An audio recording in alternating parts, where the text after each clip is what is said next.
Mwambie iko na mtu mwingine.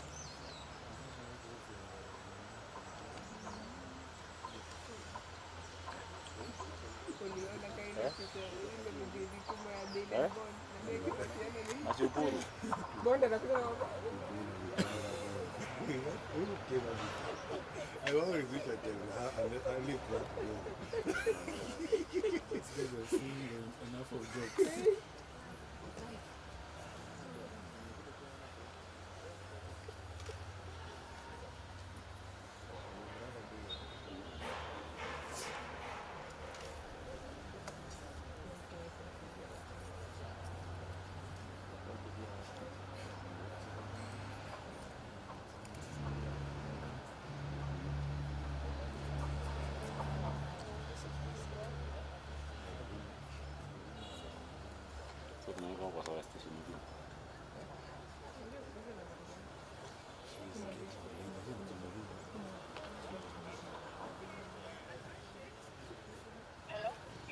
Madam President, we are ready. Masi, tuweke wapi? Hii natumika iko pisi nyingine.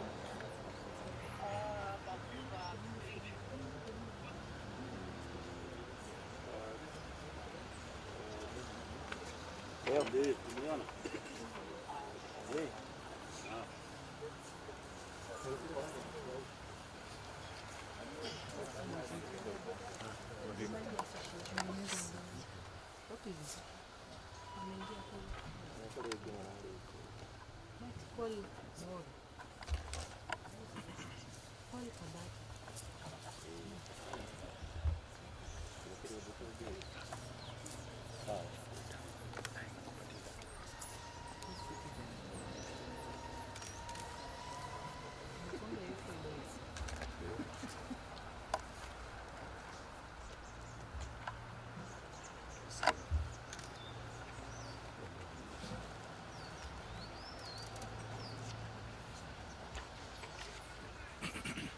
So we'll be issuing a statement of the Law Society of Kenya on the nationwide protest on 17 June 2025 and the gunning down of a hawker in Nairobi.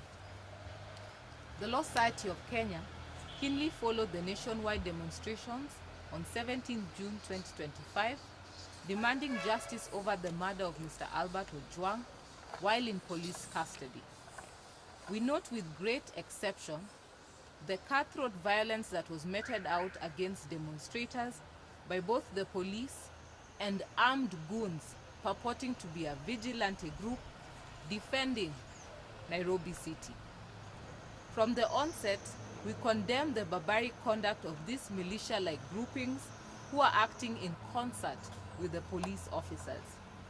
We have received and reviewed multiple images of this rogue gang walking and working hand in hand with the police to harass citizens and deprive them of their rights. We are exasperated by videos showing an attack by the criminal gang on an advocate of the High Court of Kenya who was on his way to meet with a client, Mr. Ken Ochieng, who confirmed that he witnessed the crowd of goons who descended on him being dropped off along Koinange Street by a police Land Cruiser escorted by several bodabodas carrying multiple armed pillion passengers. The attackers, who were all armed with blunt objects, were not part of the protesters who were peaceful and did not interfere or engage with any person not taking part in the demonstration. The brazen attacks by these police supervised goons were well orchestrated, and the intention was to steal valuables from members of the public, loot shops, and grievously harm peaceful protesters. This is an anarchy an act of impunity that goons can be deployed as a tool for repression against people expressing their democratic and constitutional rights. The police, instead of upholding law and order, watched on and even participated in the thuggery. We have seen images of police officers looting and making away with laptops from shops broken in by the goons. Sadly, those whom the people of Kenya have entrusted to protect their lives and property are at the heart of undermining the safety and security of Kenyans. Against the backdrop of recent acts of disproportionate violence perpetrated by the police over the recent months, the complicity and acquiescence of the police amid runway crimes against peaceful protesters and onlookers alike discloses a worrying trend of our National Police Service being reduced to a conduit of violent crimes. Should this trend be allowed to continue, the relationship between the public and the police faces the risk of damage beyond repair. That cannot become our reality as a nation. The general chaos that characterized the demonstration resulted into about 17 being reported casualties around the country.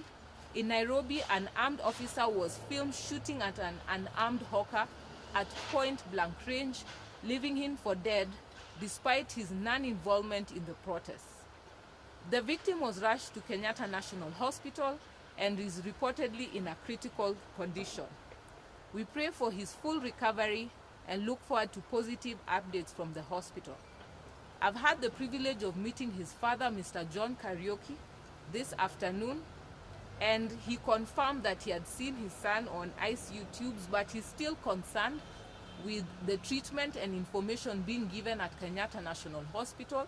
He's concerned about the hostility that he's received, irrespective of wanting to know the status of his son and how the treatment was ongoing. And his plea to the president of this country is not even selfishly for his own son.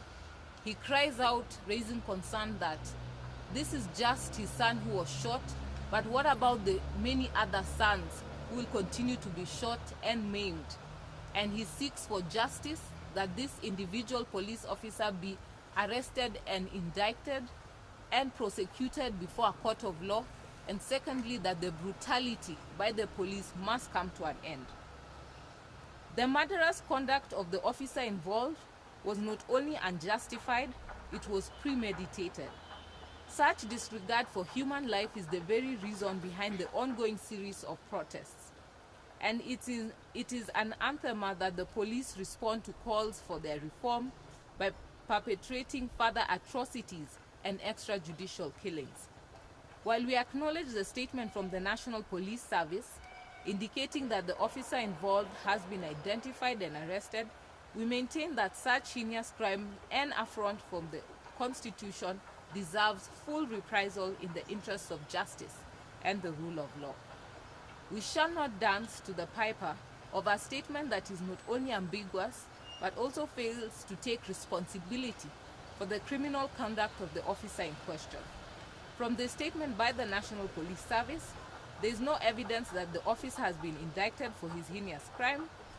The officer has not been named, identified, and the service number disclosed to the members of the public, and a promise, an unequivocal promise by the head of the National Police Service that he will be prosecuted and tried before the court of law.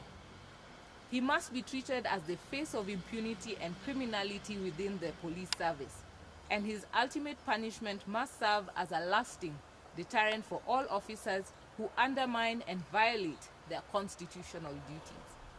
During the protests, the Law Society of Kenya responded to calls from protesters who were arrested across the country, and our lawyers were stationed at various police stations to provide assistance to peaceful protesters who were apprehended by the police.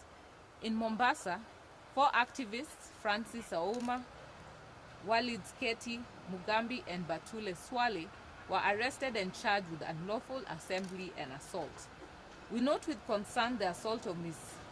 Batule Swale by a police officer that was caught in the full glare of the media and she was violently bundled into a police vehicle and placed under arrest. Ms. Swale did not pose any immediate threat to the police officer, and the use of force against her was unnecessary. Nevertheless, we have since secured the release of the 4 on police bail through our team led by the chairperson of the Mombasa Law Society, and will represent them during proceedings. However, we wait to hear what action is being taken, particularly by that police officer who was seen assaulting Ms. Swale. We maintain our resounding call for police reforms and strict compliance with the rule of law and clear constitutional and statutory standards set for our national security organs.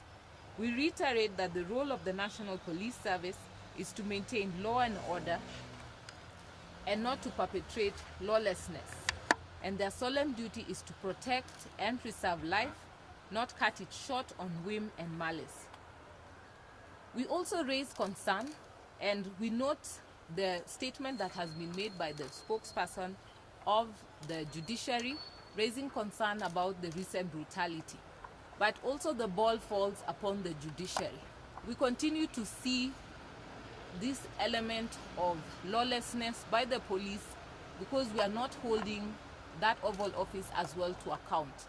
As long as they feel that cases can be bribed their way out of matters, that we see courts not holding these people accountable, judicial officers issuing orders, but yet they fail to go through in implementation of those orders by holding those who fail to uphold the rule of law in contempt, and they continue to have run-around games and hiding from responsibility. We'll continue to see the violence perpetrated against innocent Kenyans. We therefore as well demand for the judiciary to play their part. You cannot at one part say that you condemn, yet when the matters are presented before you, you do not take action that is within your powers. The people of Kenya, and it's sad to see, are taking matters into their hands to try and enforce court orders. We saw yesterday a video of one of the protesters coming out to demand that the police unmask themselves. What are we saying about our judiciary as well? Are they ready to follow through to their orders and hold those in power accountable? If they cannot hold themselves to account, then how will they also hold to account the other members of the National Police Service as well as the executive? We need arms of government that are working, and we need arms of government that are working for the people of Kenya.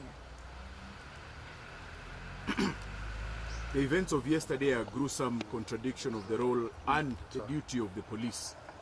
Accordingly, all relevant stakeholders must actively pursue immediate reform within the police, and we demand as follows. We call upon the National Security Council to order the Inspector General of Police, the National Police Service Commission, and the Independent Police Oversight Authority to conduct an immediate inquiry into all complaints of excessive force and extrajudicial killings against members of the public. We note that impunity within the police is by far and large bred by inaction and lack of recourse from the highest organs within our security ranks. If Kenya is to find a conclusive resolution to the ongoing spate of extrajudicial killings, there must be full and unconditional goodwill from the leadership of our security organs to find and provide answers to the people of Kenya. We demand that there be a declaration of all victims of police brutality and extrajudicial killings from the Independent Policing Oversight Authority, and an update be made to Kenyans on the status of all investigations that have been done over the past year. There is sufficient material and evidence for members of the public to sustain such investigations, indictment and prosecutions of the many police officers who continue to put Kenya's security organs in disrepute. There is no more room for indefinite, inconclusive and compromised investigations that draw us further from the truth than we are before they begin. We encourage our health institutions, led by the Kenyatta National Hospital, to review and develop their victim reporting processes to ensure maximum transparency and disclosure of information to the public. We urge that while the importance of maintaining patient confidentiality cannot be gainsaid.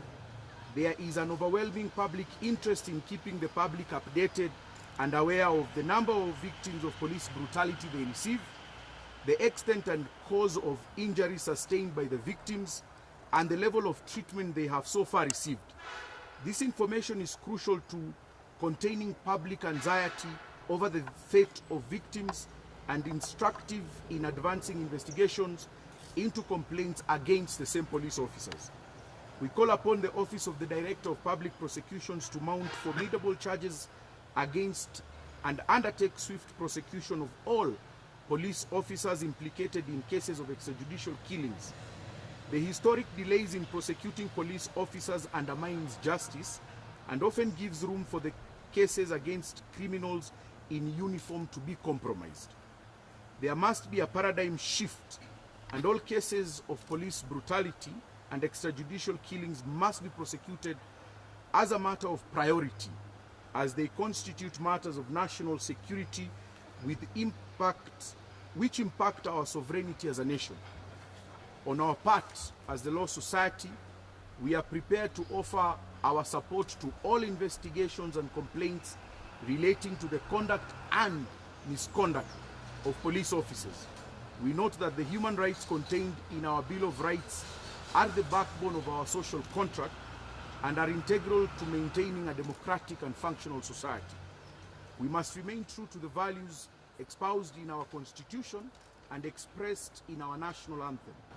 The Law Society of Kenya shares in the belief that the people of Kenya will prevail over all transgressions against our nation. May justice be our shield and defender.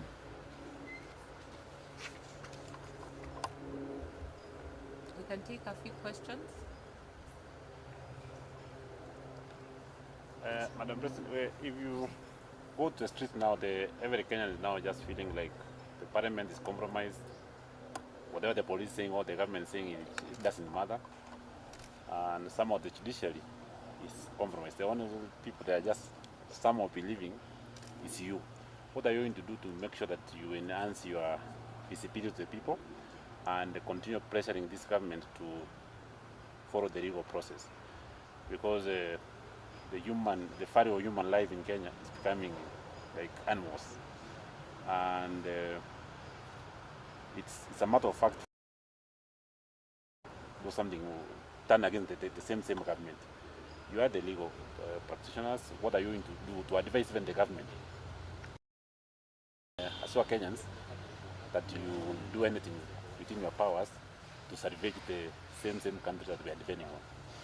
Well, as the Law Society, we have continued to raise our voice. We do advise government and we raise those concerns to them, and of late maybe it's more through pressers, but the message still lands home. And secondly, by going to court and challenging a lot of the directives that they give. But to the people of Kenya, we have continued to offer our support. All through from last year, we have continued to offer support with regards to representing them and seeking their safe release at pro bono services. And the same has been offered to not only Albert Ojwang's family, but also to John Kariuki and his son. And therefore, as the Law Society, we won't relent to take up our responsibility and duty to ensure the rule of law is adhered to. And that's why we respond to the calls from members of the public wherever they are, wherever we have members, so that we ensure that we at least get their voices heard. We will continue to use our voice and platform as the Law Society of Kenya to raise concerns with these issues, be it not only at the local arena but in the international arena, so that we ensure members of the public get their day in court and also justice. We continue to watch briefs. Certain matters take longer, and that's why you see we keep pushing with not only IPOA, and that was even the aim of having an MOU, so that we can offer the support. Instead of just talking at them, we have even offered to work with them to ensure that they facilitate and fast-track these processes. We've been coordinating with families, particularly those who feel they don't trust IPOA, that they come through LSK, and we stand with them as they give their statements and also seek ways that witness protection can be granted to them. And so to that extent, as LSK, we'll continue to offer all the support that we can. Last from you. What are you going to do? Because the court orders that all the security officers managing the protesters not to cover their face must be identified. And the same way they order the protesters to not be firing and to not to carry the weapons. If you look at the part of the protesters, they are forward, they don't carry weapons, they carry flags and phones. But we witnessed that the wounds carrying some weapons. And the police, so many police, you and I watch so many polices just covered. What are you going to do with these police officers to make sure the road is going forward? Because it's not only the one who shot the guy yesterday, but quite a number of them. Wow, They just come covered and all those. What are you going to do with that?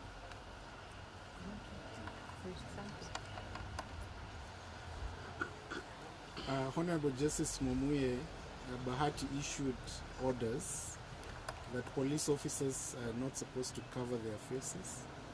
That decision was circulated to the public. As a matter of fact, the leadership of the National Police Service and the Inspector General Police are aware that the court ordered that no police officer should come to the street covering their faces or using any means to cover their identity. The court also directed that they must identify themselves, indicate to the protesters or the people in the streets why they're arresting them. By what we saw yesterday and what we've been seeing throughout the demonstrations, the Inspector General Police has not given directions to these officers to ensure that they comply with the court orders. As the Law Society of Kenya, we intend to go back to court and institute contempt proceedings against the Inspector General Police, against the Cabinet Secretary, the Ministry of Interior, for deliberately violating decisions that have already been made by the court and for being in contempt of that decision. And so we're not going to let it lie as the Law Society of Kenya. We will ensure that we follow the proper channels through the court process to have them being declared to be in contempt of court.